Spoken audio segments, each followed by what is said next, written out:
mic check, please. Hey everybody, welcome back to the Ducks Unlimited podcast. I'm your host, Chris Jennings. I'm your host, Dr. Mike Brazier. My name is John Gordon. I'll be your host. And I'm your host, Katie Burke.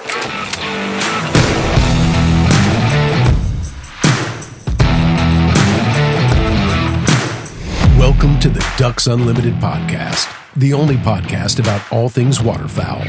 From hunting insights to science-based discussions about ducks, geese, and issues affecting waterfowl and wetlands conservation in North America.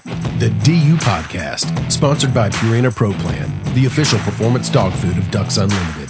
Purina Pro Plan, always advancing.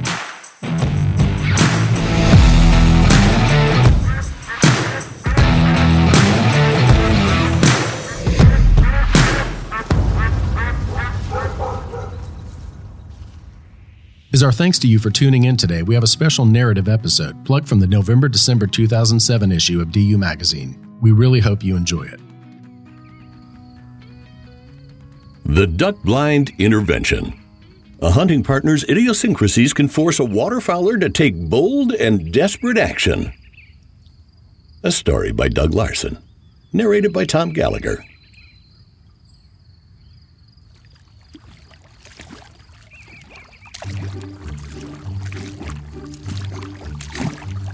I'm a decoy mover.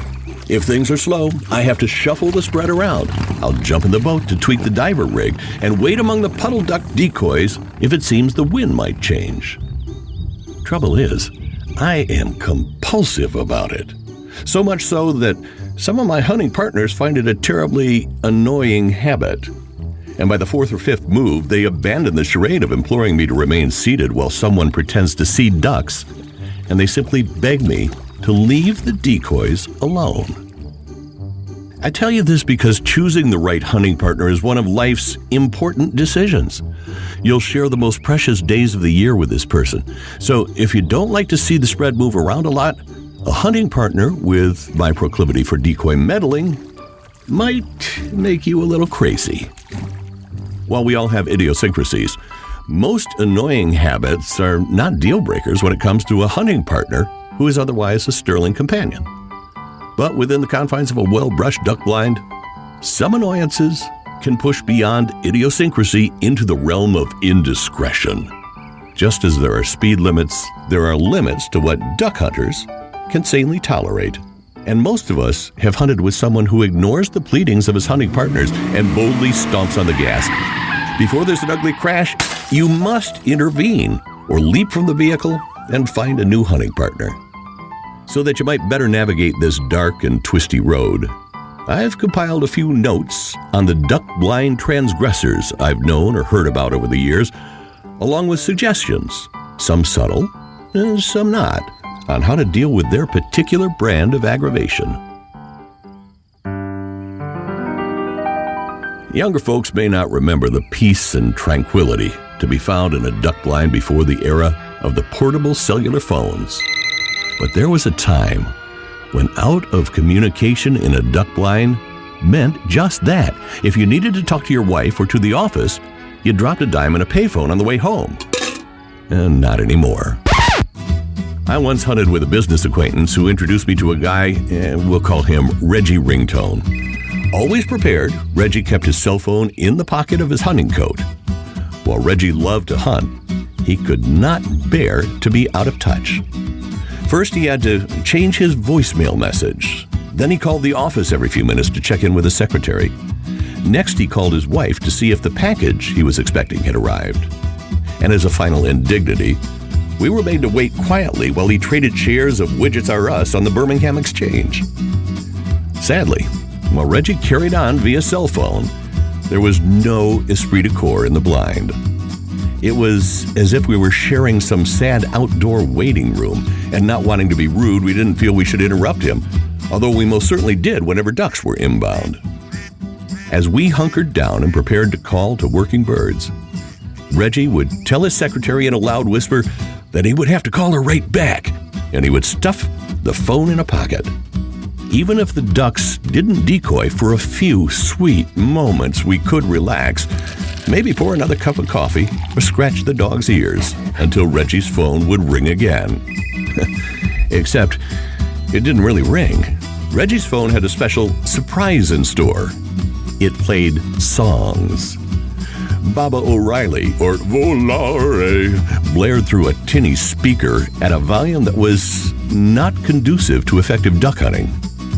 While the music blared, he sheepishly patted all the pockets of his coat until he finally found the offending device. Is there a cure for Reggie? Short of asking to borrow the phone and then pitching it into the drink, I don't think so.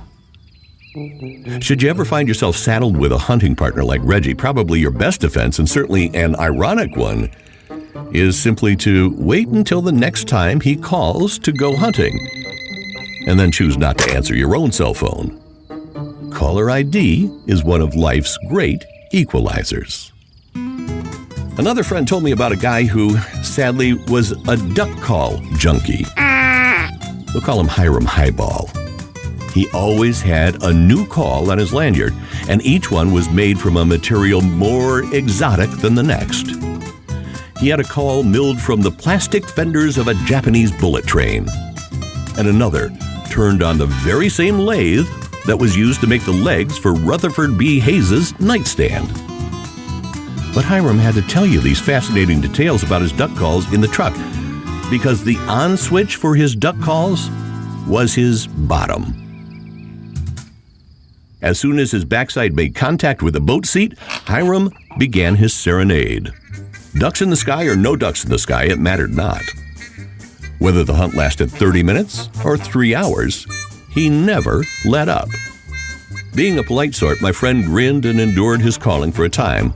But at some point after listening to highball after highball, eventually he felt he must stop the insanity. So he suggested that the ducks had been call shy lately, and perhaps it would be smart to call softly or not at all.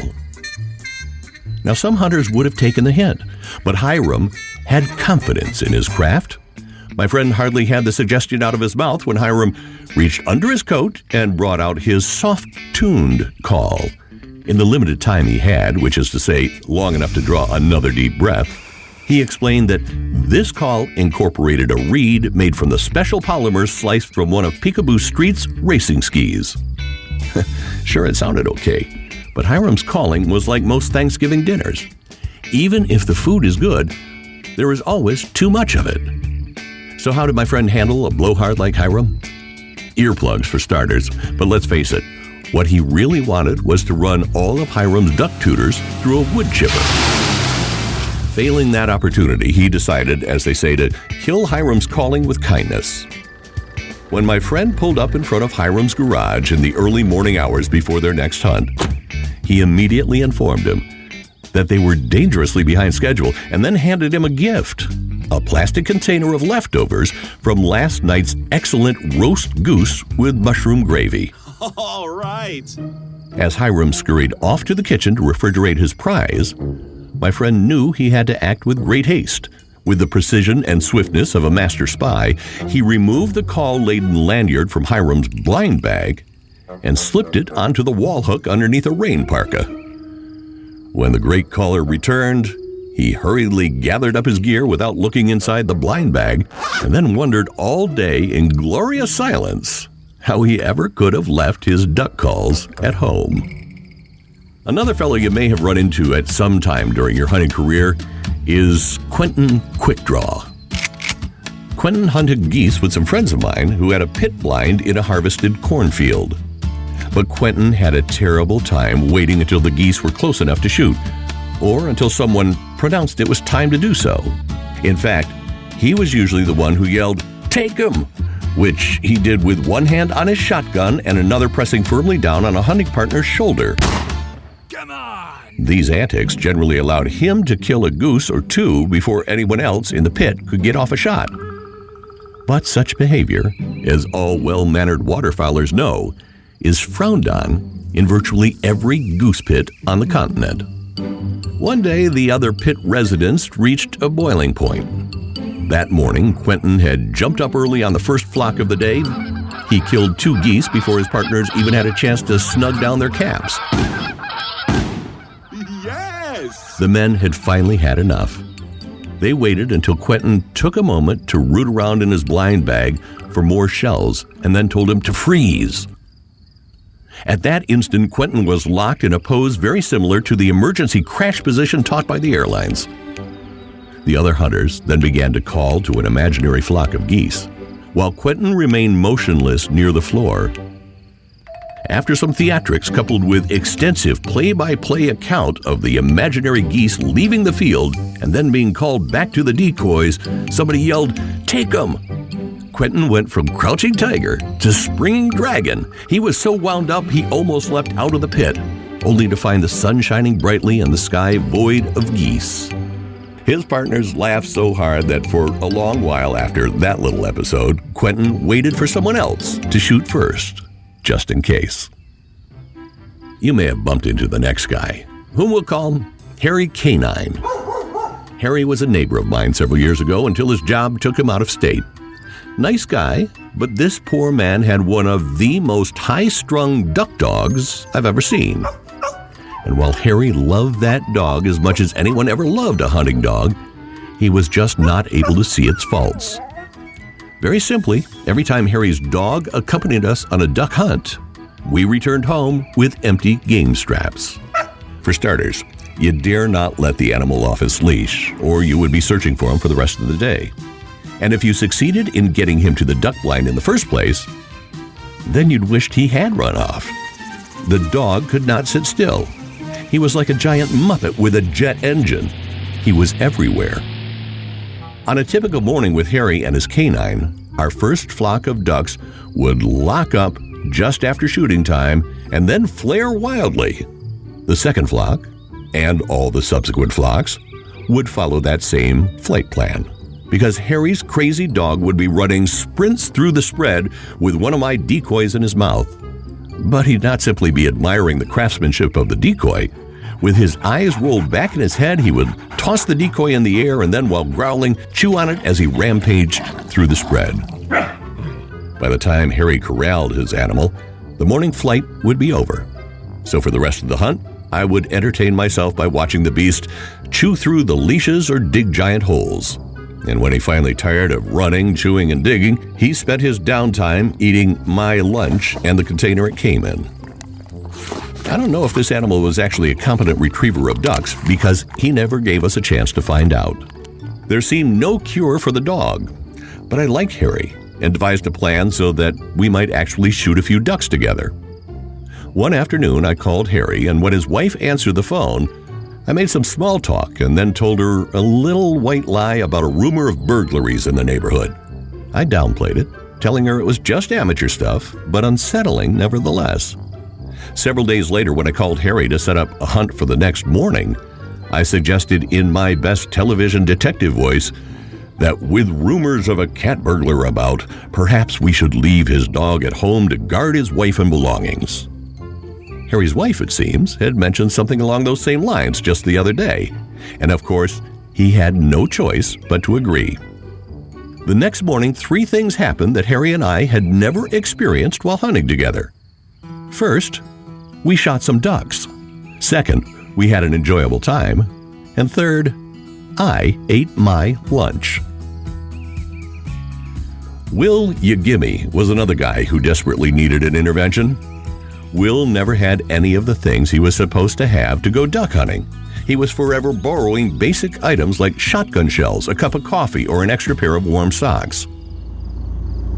Almost every morning on arrival at the hunting spot, Will would announce that he had left his shotgun shells in the garage, and then he'd ask, "Will you give me a handful of shells?"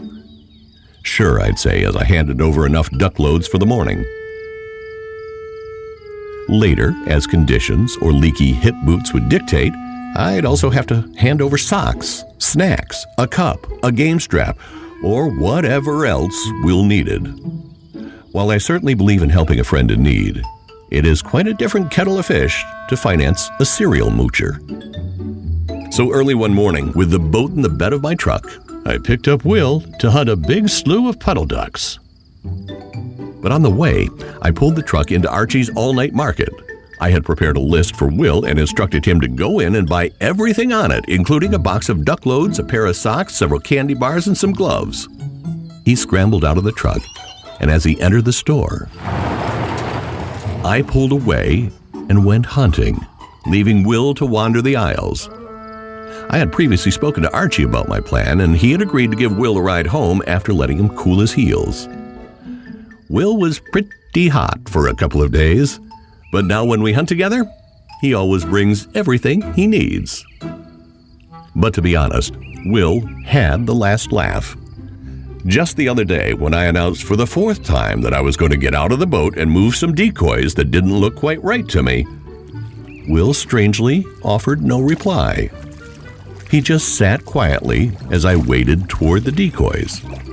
A couple of minutes later, I was on the far edge of the spread with a pintail decoy under each arm when I heard the outboard motor start. I looked back to see Will waving as he headed for the boat ramp. Obviously, he had decided it was time to straighten me out about my decoy shuffling and had devised what he felt was a particularly appropriate intervention. He left me standing there for an hour or so. But I learned my own lesson about being a good hunting partner. Thanks to Doug Larson for contributing that story, and thanks to all of you for tuning in and supporting wetlands conservation. Thank you for listening to the DU Podcast, sponsored by Purina Pro Plan, the official performance dog food of Ducks Unlimited. Purina Pro Plan, always advancing. Be sure to rate, review, and subscribe to the show, and visit ducks.org/DU Podcast. Opinions expressed by guests do not necessarily reflect those of Ducks Unlimited. Until next time, stay tuned to the Ducks.